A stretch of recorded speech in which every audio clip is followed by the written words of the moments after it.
When the storm is loud, God is still near. Blessed and happy Sunday, my dear friends, my dear brothers and sisters. Today is August 9, 2026. And today, allow me to share my personal reflection on this 19th Sunday in Ordinary Time, Year A. The readings today speak beautifully to everyone who is facing a storm in life, figuratively speaking, In the first reading, Elijah is exhausted, afraid, and searching for God. He expects to find him in the powerful wind, in the earthquake, or the fire. But God reveals himself in a gentle whisper. This reminds us that God does not always come into our lives through dramatic signs or immediate solutions. Sometimes, when everything around us is noisy and uncertain, God speaks quietly within the depths of our hearts. And He is telling, do not be afraid. I am here. Friends, when your life feels shaken by problems, shaken by disappointments, loneliness, worries, uncertainty, or exhaustion, do not conclude that God is absent simply because you cannot see Him.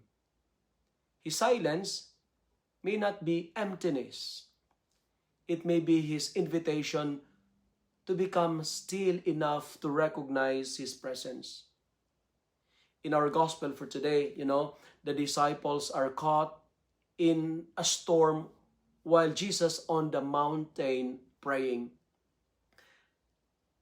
We heard that their boat is being tossed by the waves and they struggle against the wind.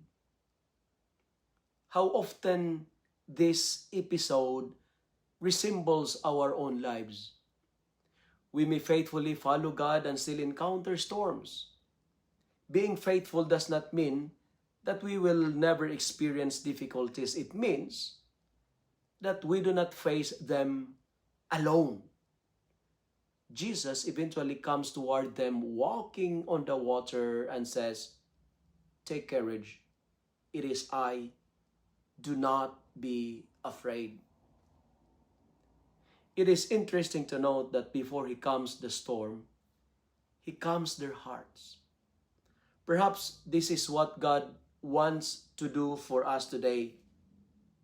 We may be asking Him to change our circumstances while He is first trying to strengthen our faith.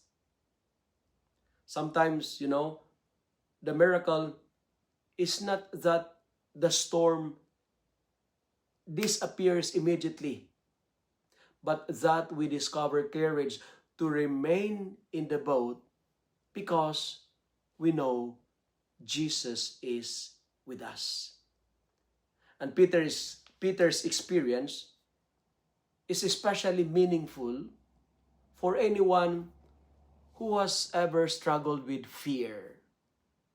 He steps out of the boat because he believes in Jesus.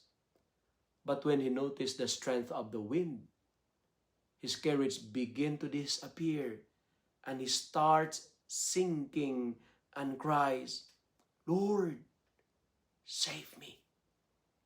Immediately, Jesus reached out His hand. Peter's faith was imperfect, but Jesus did not abandon him because of his weakness, right? This is good news for all of us. There will be moments in our life when our faith is strong and moments when we tremble, moments when we walk confidently, and moments when we feel ourselves sinking like Peter. What matters is that we continue to turn toward Jesus. Do not focus on the storms, but fix your eyes on Jesus. A frightened prayer, a tired prayer, even a simple Lord, help me, can become an act of profound faith. God does not demand that we understand every storm. He just simply asks us to keep reaching out His hand. Lord, help me. And in our second reading for today, the word of St. Paul in the second reading also reveal the depth of a heart that loves God and His people. His sorrow for His own people reminds us that faith is never merely about saving ourselves. Genuine faith teaches us to carry the burdens and struggles of others. Therefore, my dear friends, my dear brothers and sisters, whatever form or whatever storm you are facing today, maybe a family struggles, an illness, health concerns, grief, loneliness, financial worries, uncertainty about the future, or simply the exhaustion of trying to keep going, do not give up on God. The wind may be strong, the waves may be high, and the night may feel long, but remember, Christ remains near. Keep believing even when you cannot see the way forward. Keep praying even when answers seems delayed, and keep trusting even when you feel like you are sinking like Peter. The storm may be around us, but God is with us, and the hand of Christ is always closer than you think.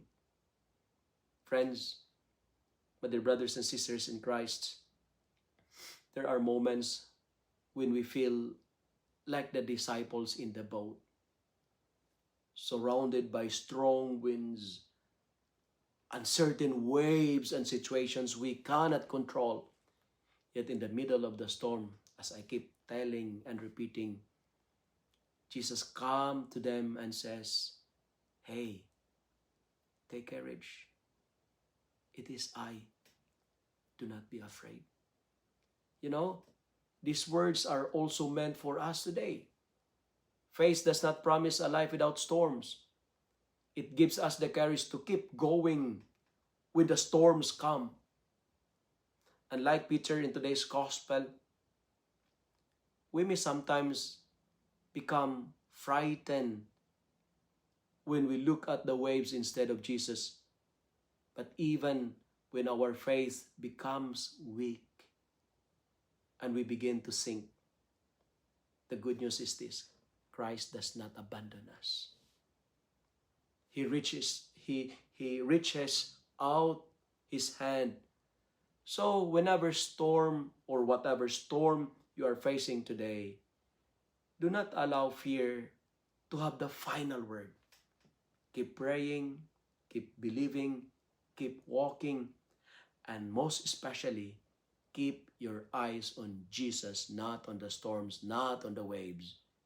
You may not know how the storm will end, but you can trust the one who is with you in the middle of it. The waves may be strong, but let me tell you, God's hand is stronger than the waves. The night may be long, but let me tell you, God's presence never leaves. And let me end my reflection with 3 S. S, S, S. Stay, stand, surrender. Stay with God, even when the storm does not immediately stop. Second S, stand firm in faith, even when fear tells you to give up. And finally, surrender your worries to Jesus, trusting that His hand will never let you go. When the storm is strong, stay with God. When your faith is shaken, stand firm. And when you can no longer control the situation, surrender it to the one who can. Personally, fear may tell me that I cannot make it through the storm of life. But faith reminds me that I do not have to face my storm alone. I may be afraid, yes. I may tremble, I may be sink like Peter, and I may not know what tomorrow holds. But I will keep trusting God, because faith is choosing His presence when I cannot see His plan. If you love and like this reflection, kindly share it with your friends, share it with your family. Make the Word of God viral so that many will be blessed.